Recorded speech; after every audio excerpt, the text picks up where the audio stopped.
we did a lot of stuff, and we really always hated the end result of a lot of, every time we worked on somebody's show, and we always got a really like a little role, and everyone was like, we wrote it, and then some director took it and was like, and we saw the result. We were like, what the fuck, they ruined it. So we really didn't like that at all. And when we got this idea, and we, instead of pitching as an idea, we wrote, I think we wrote the 3 first scripts before we even showed it to the TV channel, and they were like, we want this. And and in the first couple of meetings there, they were like, and who do you see directing it? And I said, we're directing it. and we hadn't even talked about it. Then we left the meeting. He was like, what the fuck, we're directing this? Yeah, fine.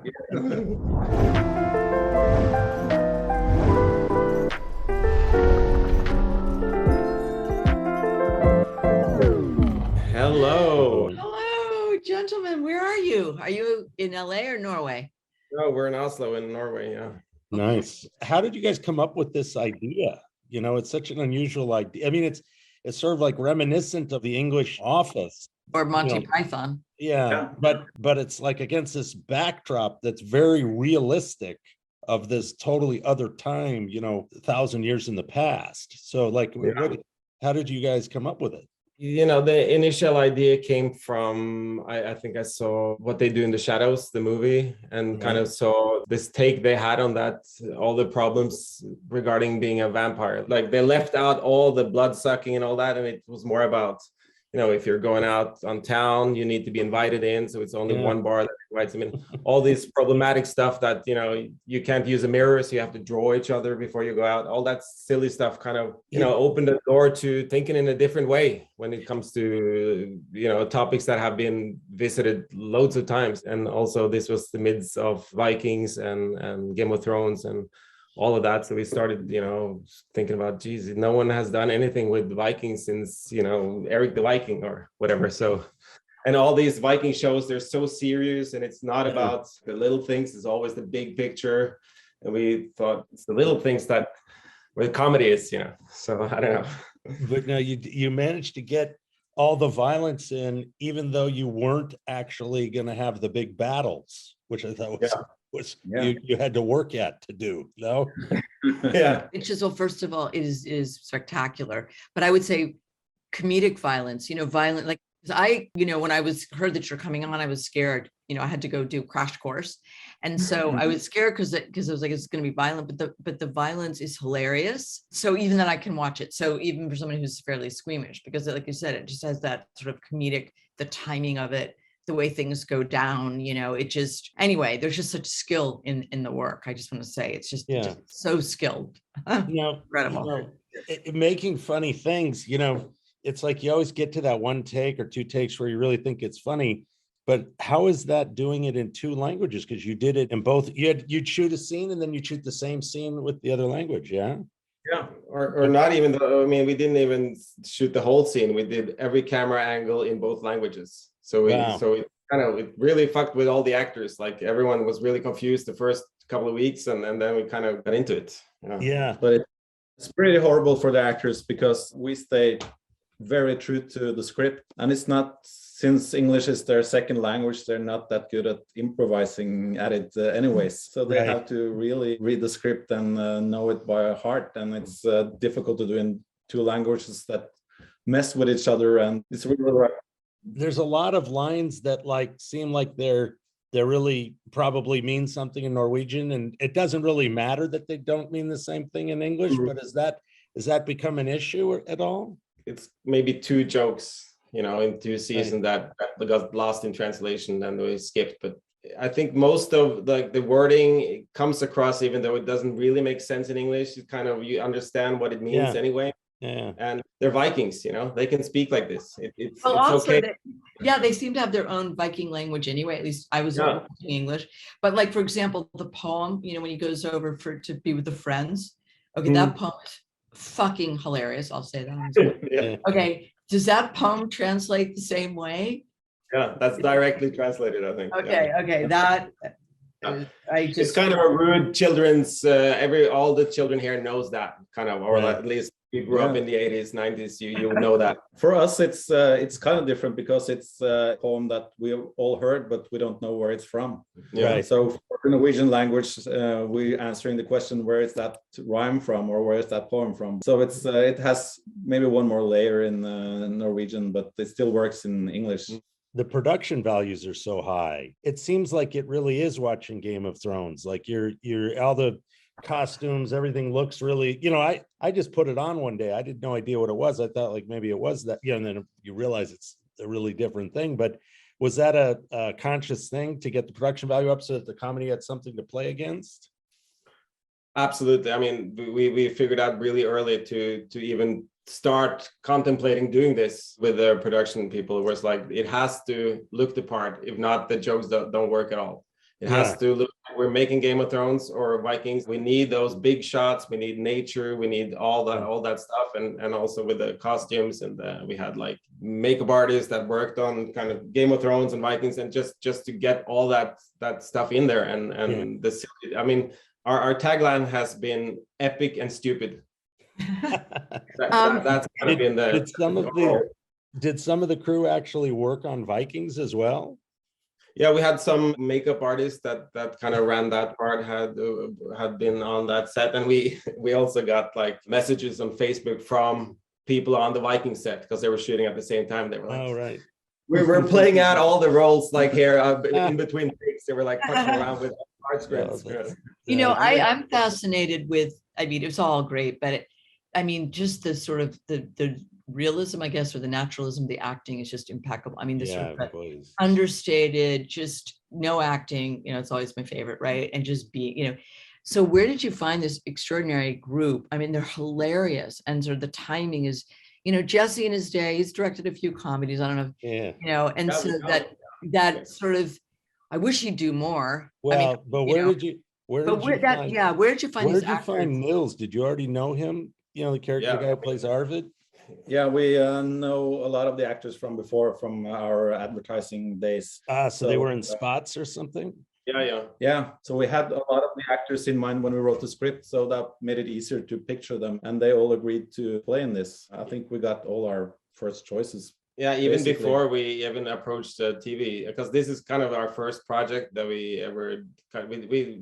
We went through all the loopholes. We were going in all the back doors because we didn't approach a production company. We just went straight for we knew a guy here and gave him a script, and that kind of grew. And as we wrote it, we had all these actors, and every time they popped by, we were like, we're writing the script. Check it out, we have a role for you here. And they were like, all right, and then that started growing, and we shared some scripts, and it kind of built an enthusiasm for the project even before anyone really knew about it. So, Did you know Rufus as well? Yeah. We didn't know Orm. Yeah. He came in from the sideline and was just perfect. And these actors are like the most used. I mean, they're like the top actors in Norway. Almost all of them, like they've been doing everything. So, but mostly dramatic actors, they're not comedians. Well, they're mostly dramatic. Did you say? Yeah. Because they play it for the realism, which is part of the comedy. Yeah. It's so fabulous. On the page, does it read? I mean, could they pick up the nuance? That's going from the script to the. Are you writing in all of that? Because nuance of the comedic elements to it. So, for example, when somebody gets slapped when he's practicing to do the first kill, and it just slices open the animal, and then he's going to do the same thing. Like, how articulate were you with stage directions? Not particularly. I mean, everybody got the tone from the get-go. So the main thing we said to all the actors were like, we're played as a drama. No one's cracking jokes. We're not cracking any jokes in this show. Like there's nothing there, only because of the situation and the stupidity. Like the old man has to jump from the cliff. It's like. And all these things are historical events from that is part of the Viking history. Like we haven't really made up anything. Okay, a lot of research, a lot of talking with historians and archaeologists. So are you on tour, like just talking about what this could be? Like you're playing music every night, going, "Oh yeah, we got to get back to writing the script." For the audience, when they watch this, explain a little bit how you got together. your background a little bit, because you're not just a new friend. I mean, you've been working together, you've known each other for a long time, right? So Yeah. Well, it started when I was actually the creative director at this advertising company, and we needed a new employee. And in 2002, yeah, and someone had been to a party with this guy who worked in the clothing industry that was really funny. So we wanted to check him out, and that was John over here. And and he beat out people from the advertising business, and we've really been working together since. We left that company in 2006 and started our own company, and started with television in 2012, I think, and just did everything we could, from children's television to award shows, just to learn, how to write and how to set up a script. And we did a lot of stuff, and we really always hated the end result of a lot of every time we worked on somebody's show, and we always got a really like a little role, and everyone was like, we wrote it, and then some director took it and was like, and we saw the result, we were like, what the fuck, they ruined it. So we really didn't like that at all. And when we got this idea, and we, instead of pitching it as an idea, we wrote the 3 first scripts before we even showed it to the TV channel, and they were like, we want this. And and in the first couple of meetings there, they were like, and who do you see directing it? And I said, we're directing it. and we hadn't even talked about it. Then we left the meeting, he was like, what the fuck, we're directing this? So that was our debut. Like our first day on set was like, we came up there, we filmed it in this beautiful Viking village that archaeologists has like kind of rebuilt on the grounds of one of the like big kings on the west coast of Norway, old villages. And we came to the set, and we're like, geez, I've never been to a set before. Right. And they were like, wait, you've never been to this? Oh, you've never been to that set before, but you've been on. You've never been to any set before. Really? Okay. Yeah. Were you intimidated when the first shot got off? Like, what'd you do? Like, what happened? We actually made like a little movie every day. We were like, look at this, so many people, and no one knows that we don't know anything about what we're doing here. The jig is up, And no, I mean, it was our product, and we really knew what we wanted, and I think that goes a long way. And the first scene we shot was the arrows in the eyes. Oh, gosh. It was like a huge makeup thing, and we were like, walk in the forest there, everything shot on outside. Right. We're like, okay, so I think we're good to go. And they were like, there's a director's tent. Oh, yeah, really? Okay. You can sit what here. What are we doing there? Yeah. We're like, all right, you can put these on. Okay. Yeah. This is the script next to you. Hi, how are you? What is your job? You're the script. Okay. Yeah, it was, but I don't think we were intimidated really, because we didn't know better, and we knew what we wanted. We wouldn't, so it was pretty clear what we wanted. We weren't struggling about, finding out where to go with it. You went to the first meeting with the television company. They said, yeah, okay, go ahead. They said, you show us the next 5 episodes until we had like 2 months to write the rest of the show. So we did that, and we came back with that, and they were like, yeah, let's do it. No notes. I mean, did they, and they were okay with the language and the violence. I mean, all of that, so that they basically let you do sort of pretty much what you wanted, I would say. Yeah. That would never happen here. You know that, right?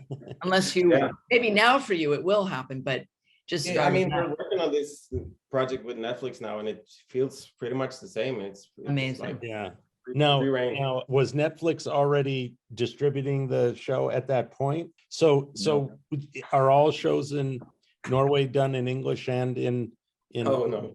So this is the only one. Yeah. This is probably the first one, and it was just a shot in the dark because we didn't have a buyer or anything when we started filming it in English as well as Norwegian, and we didn't have a budget to shoot it in another language. So it was just extra work and extra expenses for everyone. And the TV channel didn't really know about. I mean, I felt that was kind of like, maybe they're talking about it, and we were like, yeah, we're talking about it. So they didn't really know. So they didn't. So you were just. I mean, they didn't really know. They were like, sure, you could try, but I think the actors thought we were going to last for a couple of days and just give it up. But we stuck with it. Right. But of course, we could have dubbed it. Mm. That's a good. No, I don't think, I don't know. I It'd be hard mean, to it dub would have that. been would for us. be- I would have yeah. had to watch the dub version. So, Yeah. I'm glad I the, did. like the drawback is that we have like 2 takes on each Right. language, that's it. So it's not, the material is nothing. So we kind of had to squeeze the most out of everything. And like some places we have to lend from the Norwegian background, even though it's English, but just to make it work, cut just before we see it's been a struggle to put it together really with that like limited amount of takes. so at the end of the first day, how are you guys feeling? The first day of shooting, are you feeling confident? Are you feeling worried? Are you feeling, When we got back to our hotel and looked at the dailies, we were really, really happy and relieved because it looked like a Viking show. So that was, And it looked like what we envisioned. yeah. I think that like we kind of hit the mark on what we hoped for. Yeah. now in because it first starts on TV in Norway, yeah? Mhm. So only Norwegian, you added only the Norwegian version. Okay. Yeah. So your feeling about the first episode, are you thinking people are going to watch? Are you worried they're going to watch? What are you thinking before the first show airs? Yeah, I remember, we sat in the editing room and had just finished episode 6, the last episode of season 1, and we thought it was so awesome ourselves and so funny. Yeah, And we said to each other that if people don't like this, we can just stop trying making television because then no one have the same humor as we do. But Right. because we really liked it. Luckily, it was a pretty big success in Norway from the first episode. It was, I think it was in. First episode airs, and do people start calling you and saying, "I saw it was great," and do you believe it? Yeah. They obviously believe it. They know it's great. They just don't. I'm just I saying. mean, it was a smash hit, really, and also because it was something new, like completely different from everything else that was on. And when we go in meetings now, it's really flattering because everyone has this reference. There's always in comedy, there's always like a bit like Old School, or a bit like we're working on this project. A bit like Step Brothers, and that was that era. Now Right. people are talking about, it's kind of like Norsemen, but not like Norsemen, but it's Right. kind of like, they are. All right, question. When you pitched it initially, did you have a reference, or you just gave them the script and said, this is what we wanted? In other words, did you say it's kind of like the worst thing in Hollywood, it's such and such meets so-and-so, that. Yeah, we have done that ourselves, Yeah, we've done that. not with Norsemen, I think. No, I think we talked about like silly Game of Thrones, or okay, yeah. and like what we do in the shadow is a pretty good reference for kind of the take on stuff, and Tropic Thunder, and like just doing it, really doing it, just not holding back and doing it properly. Yeah. So now in season 3, you do a prequel. Like, why go to the prequel? Why not? Well, I mean, but it's like, were you in the middle of? Did you get to the end of season 2? Did you know you were going to do a prequel, or did you? It was just became a thing. We started writing like a regular season 3 with the story after season 2, and it just popped up a lot of questions. Yeah, questions. We wanted to show the backstories. The backstory. Right. That popped up more and more, and we were like, why is Jarl Varg evil? What's the answer to that? His hair, obviously. Impediment, but there's something else, what drives people to go there, Yeah. So there was all these questions that we kind of always reference and we put in the script, and then we're like, fuck it, let's just, let's do the prequel. Right. Now, when you worked together prior, because we also want to talk a little bit about the band and all that, when the advertising work, were you also doing more comedic stuff? Like, was that, did you have a sense of each other's sense of humor? Because obviously your aesthetic is incredible, but you kind of developed that, right? I mean, you're doing like mini pieces, or just talk a little bit about that. I think like all our friends that know us kind of see us through Norse. I mean, they kind of like, I know this, they understand us through, or like recognize us through the writing in Norsemen. I think I've heard that many times. And also like our little advertisement place here has always been kind of the go-to place for funnier stuff, or to you know, like that has been our kind of thing. And yeah, just, you know, we never like working with direct clients. We always want to work through the teams around in the advertisement companies that we like, that we, you know, have the sensibility. I mean, we have done our fair share of shit as well, of course, but I like you know, sometimes you're working and sometimes it's you're having fun, right? So that balance, you know, I have no problem with that balance. But Norsemen is definitely a fun project, and not for anyone else than us, really. When it started. Yeah, but it's really, we've been practicing humor for a long time, because like you said, it's for us, it has been about making things funnier, helping people, making funnier jokes, and trying to make every script that we get into our company better. And I think that has just helped us developing our comedy. Do you still do the advertising things? Yeah.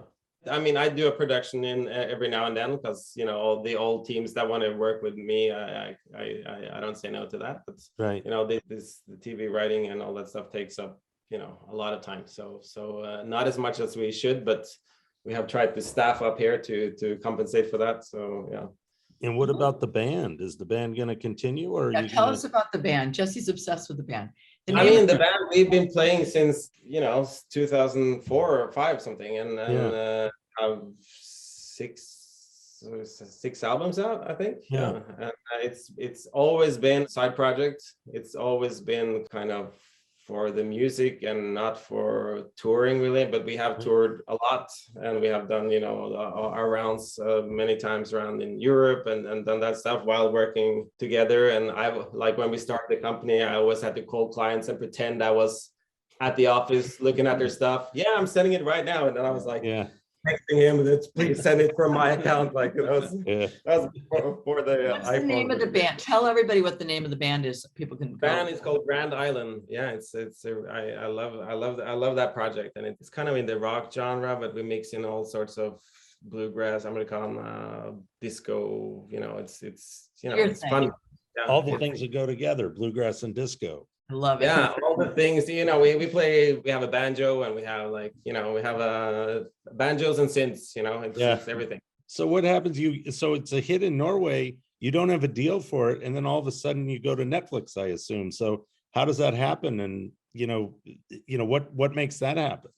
Our producer, really. Yeah, we hooked up with a producer on Norsemen who also was a producer for Lilyhammer, one of the first Netflix originals. So he was connected with Netflix, who I don't think they expected that many viewers for a Norwegian show with no names that anyone knew of in the rest of the world. But I think what saved us, I mean, we got great reviews in The Guardian and New York Times, and that kind of happened pretty early. Yeah, like and we were like, Jesus Christ, what's going on? You know, it's things developed. You know, we felt that everything after we aired in Norway, everything after that was kind of a bonus. You know, that was like beyond anything we, you know, expected or aimed for, or, you know, it was I don't know. Yeah, we didn't have a plan. We still don't have a plan, and we kind of.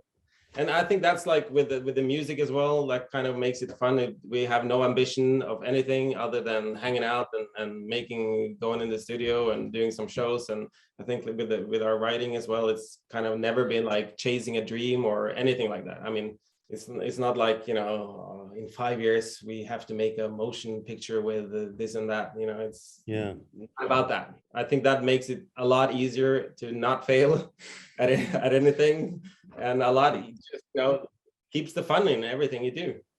You know, I think it's the humanness of the characters. I think that they're so universal. You know, they're, you know, characters who want to be loved, who don't feel like they belong. You know, there's a humanness underneath it all that just, you know, comes. They're very touching. You know, yeah, they're really touching, and also the fact that you do because you want to do it. Yeah, and also with the characters, it's like we never went to film school or anything like that. You know, I studied for a brief moment some economics, and you went to journalism, and so it's that economics economics thing probably came in really in handy for this kind of work. Yeah, that's great. So we never made characters mapping, or we've never made anything for this. We just started writing, and it kind of found its natural way in there. And when we see as friends of mine that working on scripts, they're like, the method is so far away from our method, kind of like that. The whole the whole plan behind it, it's so sophisticated and it's so well thought out, and we're not doing that, or we don't know how to do that. So yeah. Well, that's what makes it original, that you don't have all those that thing in there. I mean, that's how you make great art. It doesn't need all those rules. Yeah, but now we know more. Now what? So we know you're working on this animation, but tell us about the project right now for Netflix. What's happening? It's called Captain Fall. It's an animation. It's 20 episodes. It's a big order. So it's we wrote the whole thing in a year. Where are you going to produce it? Are you producing it in Norway? No, we're producing. I mean, the production is in LA because it's Netflix, and the animation is done in Ireland, and it's our whole production has been like this on Zoom. This is what we're doing. So we've been instructing actors in the studio live from LA or New York or South Africa, or we have people from all over the world in this show, and it's great fun, and it's different, really different things to do. It's pretty similar in the writing process, but just how you complete it is How hands-on are you on the the animation, the art, the detail? Like, are you deferring to others, like very hands-on? Yeah. We have a great team with lots of experience from animation, from Disney or from BoJack and from all these shows. So our team know what to do, and our artists know what to do, and all that stuff is what saves us. But we are the showrunners, and we have the final say on all the designs, and we like that's what we do all day. We go through design, we go through the animatics. The animatics, yep, because it all has to be locked down before they can go, right? Because otherwise. Yeah.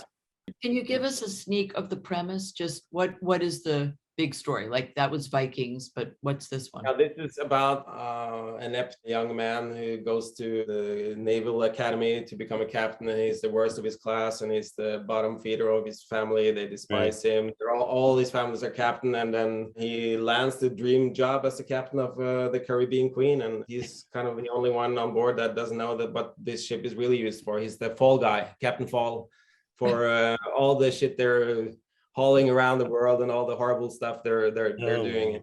Kind of the fall guy for it. So we get to go all across the world, and that's kind of the contemporary premise. Is it so it's contemporary? Yeah. No, wow. There won't be a Norsemen 4. Never know. We basically have written half of the next season. So if Netflix has kind of turned down the series, and NRK here has turned it down after 3 seasons. But we're talking about maybe making a movie or something to round up the whole story, and I know the actors really want to do it, and we want to do it. So and the fans want to do it. We get like tons of stuff from all over the world, and they're like, "What's going on?" First, when we killed Freya, they like, "What the fuck? You killed her, the best character. I will never watch this show again." Yeah, we got like death threats in 6 different languages when we killed her off. So. Oh my God. Did the show get dubbed into other languages besides Norwegian and English? I think no, I don't think so. I think it was just subtitles. You can pull down subtitles. So have other actors or directors, come out that you really love or always liked growing up saying this is awesome? Have you been connected to a larger community of wild, crazy filmmakers that have come to you and say this is awesome? Yeah, from quite a few. Yeah, we have. Jermaine Clement was really out there early, and David Schwimmer reached out, and it's been a lot of people that kind of what's going on here. So that and also made the casting for Captain Fall a lot easier with this. So it's kind of a project that a lot of our actors that are on Captain Fall want to be like, if you're making more, we're in. Yeah. Or when you make time to make your movie, it sounds like you'll have no problem. Yeah, hopefully, yeah. Well, thank you guys for sharing with us. Really, really appreciate this. Appreciate your time. It's really wonderful. I mean, this is great for everyone in the audience. Okay, watch Norsemen on Netflix. You can watch it in English, or I guess Norwegian. Can we watch it in Norwegian? No, I don't think you can. It's only Yeah. that's kind of the deal, the international deal between the broadcaster here and Netflix. You have to come to Norway to watch it in Norwegian. Come to Norway. Yeah. And yes, exactly. And it's wonderful. And listen for their band, and then stay tuned for Captain Fall. Thank Thank you. you so much for having us, guys. It was Thank really you nice. so much.